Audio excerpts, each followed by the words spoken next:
Percy is a little green engine who can shunt and pull. He pulls both passengers and freight. At the docks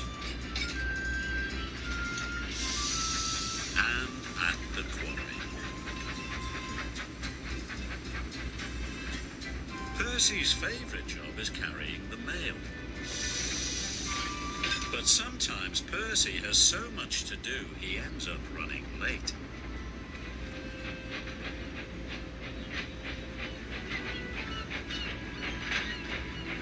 That evening, Percy arrived late at Brendam Docks. "You're late again, Percy," said the dock manager. "I will have to speak to the Fat Controller." Percy was upset.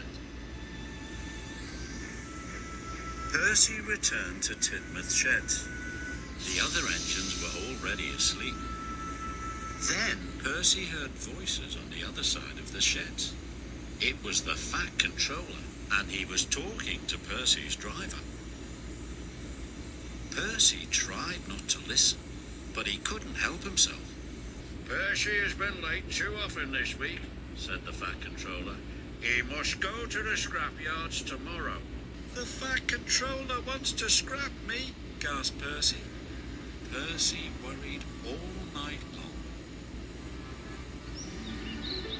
The next morning, the sun shone and the birds sang, but Percy was too upset to notice.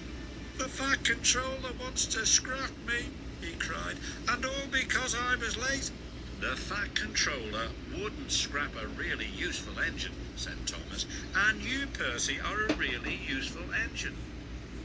Percy felt better until he noticed the time.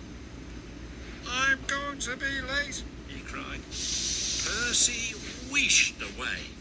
If he was on time, maybe the Fat Controller wouldn't send him to the scrapyards. Percy's first job was collecting pipes from Brendam Docks. But when he arrived, Cranky was still unloading. "Hurry up, slow coach," wheezed Percy. "I must be on time."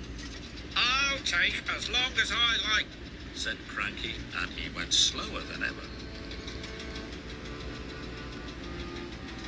The moment Cranky had finished, Percy took off. He hadn't waited for the pipes to be tied down.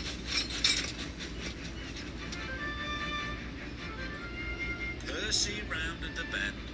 The pipes slipped and fell all over the track. But Percy puffed on.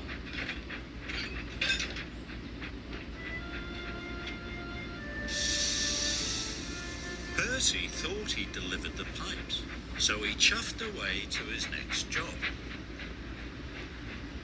Percy was to take some tar wagons to the workmen mending the roads. "Be careful," said his driver. "Tar is sticky stuff." But Percy wasn't being careful. He was going too fast. Percy charged down Gordon's Hill. He didn't see Gordon and the express until it was too late. But the tar wagons didn't.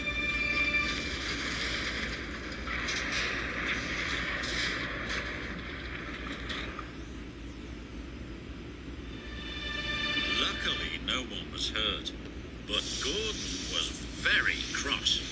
"Now look what you've done," he whispered. "What will the Fat Controller say?"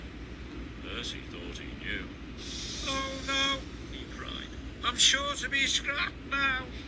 And so Percy decided to run away. Harvey was clearing away the tar wagons when the Fat Controller arrived aboard Thomas. "Where is Percy?" he said. "He has caused confusion and delay." "He just left very quickly, sir." "He heard you at the shed, sir," said Thomas. "He thought you were sending him to be scrapped." "I think I need a word with Percy," said the Fat Controller. "You must all help me find him." "What's to become of me?"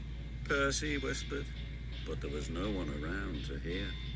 Percy looked very small and felt very lonely. Thomas and the Fat Controller were looking for Percy on Thomas's branch line. Thomas suddenly had an idea.